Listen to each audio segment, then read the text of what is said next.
Don't blink, it's your Blink. Welcome to the show. Hope you guys are doing well. Hope you guys are having a wonderful day on this 30th October 2024. This is part 2 of my love letter to the apartment. And it's something I forgot to mention. I was talking about DVDs, and see, the apartment, no matter how little it was, taught me a lot. Taught me a shit ton. So my parents, the two of them, had this very what do I call it? A very peculiar thing. They would ask me to do things, and if I wasn't doing them, they wouldn't even give me shit. And this is weird because both my parents were the same, right? And it's a lot of the apartment, but it's also my parents because this is my first apartment. This is my first and my last apartment right now. Who knows in the future? I don't know. But they would be like, yo, and do this. And I would do it, and they would do it for me. There was no, it was very strict, but there wasn't no follow through. I think that was the biggest problem. Very strict, but no follow through. So I understand what you mean. I understand that I'm put in this zone, but just the way it is. And the apartment was really cool because the apartment, which I think is a lot of, it's this love letter is, yes, it's for this apartment, but it's also a letter to my first apartment. There was a lot of liberty, and the liberty was extremely cool. The first liberty for a lot of people is eating whatever the fuck you want, right? And that was really cool. That was really sensational. But again, as a young man who didn't have to worry about doing the grocery, as a young man who didn't have to worry about what are we eating this week, because I always, even if I don't have, go to the store and miss away. And it didn't teach me to check the label or the date. So in the first couple of years, I would buy a lot of food and ended up throwing a lot of them. I still have this problem, but now I don't throw them away because I know the expiry date is a suggestion and not a reality. But the first apartment, it taught me a lot about responsibility, but a lot about self-sufficiency. And I think I talked about the subject yesterday, but in no way, shape, or form did I actively mention how far and how much of an importance, because it is an importance on the Ink. We're gonna do a video after about one of my favorite content creator, and Ink wouldn't be Ink without that guy, you know. And I wouldn't be who I am without the apartment. You see, the apartment was really cool. The apartment was really cool. I didn't have a schedule. I could sleep whenever I want. However, when I would have job, I would get hit hard. There's a lot of jobs that I lost because I was too tired to work because I didn't have a good sleep schedule. This is the thing when you have a multiple year or a large amount of time where you have this freedom. The second you lost that freedom, then your body fighting for it. Your body's like, no, I'm gonna have this freedom. I'm demanding the freedom. So this is something that I had to learn. It's a good balance of it, you know. And in a lot of fashion, the apartment, it taught me so much. For example, what I was going to eat, and it's not so much in the time where I had a job.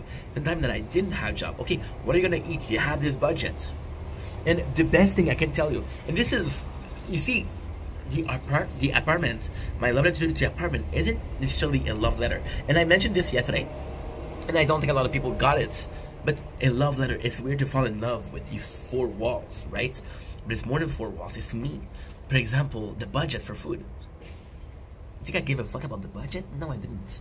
It's like, okay, well, you have 40 bucks left for the week. You have to eat. What are you gonna eat? Okay, I can't afford that. I can't afford this. It wasn't like, oh, I shouldn't because it's expensive. I can't afford it. And this is pushing you in a corner where you have to learn, otherwise you know. And I think this is wonderful. This I remember, what a nightmare. I don't remember why, but I didn't lock the balcony door. Okay, so I live at the 5th floor, so except for my neighbors, nobody can reach my side of the balcony. My neighbors is an old woman that she really likes me because, oh, you remind me of my son. And the old man who doesn't like me as much. I don't know if he doesn't like me at all, but I think he likes me. I hope so. But he has a walker. So the chance of people going in is very minimal. There was a gust of wind, and the apartment is small, so the door actually opened and hit the TV. The TV broke, and I was like, okay, well, I need a new TV. Now, this was at a time where I didn't have a job, right? And you can say, Ink, you're talking about a lot about not having a job. This is the craziest thing. When I have a job, I keep it. When I don't have a job, it's hard to find a new one. And I think it's different for people. Some people are gonna have a easier time finding a job, a hard time keeping it. I have a hard time finding a job. Maybe because I present myself in a certain fashion or way. I don't care. So I was like, okay, well, can I tell my dad that I broke the TV? Because he's gonna get mad at me because I don't have a lot of cash to buy another TV.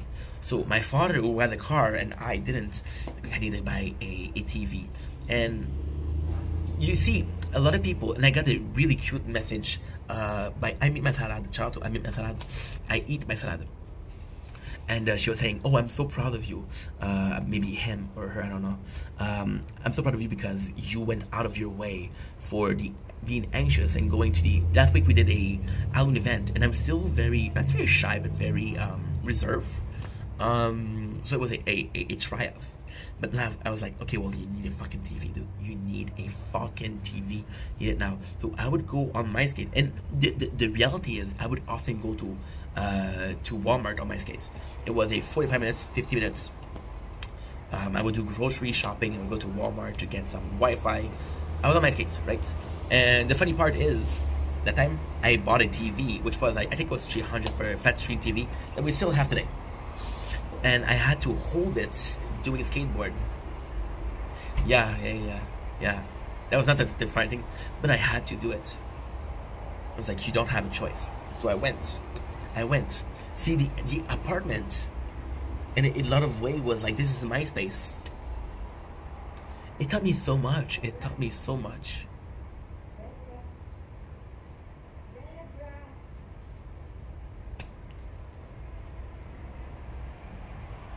That is pretty much it. See, it's not so much about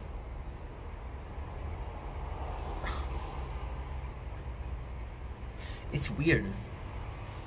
I was put into an apartment because I couldn't live with my father because I was an asshole.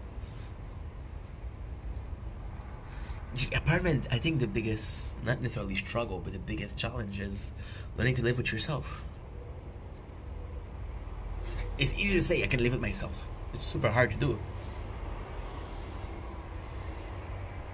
The apartment me, and I have so many fond memory of the apartment, but there's still this reticence of I cannot have too many good memories. I cannot form a bond which is already formed with this apartment because I'm gonna have to leave it. But I love this place. Guys have no idea. I talk shit about the building, I talk shit about my apartment, but I love it. Again, the location, the size of the apartment, I don't need more. The price is amazing. Took a lot of shit, but I need the apartment. See, and you saw me filming with my mom that comes here, and her saying the apartment is too small, and my mom talking about, oh, this apartment is not good.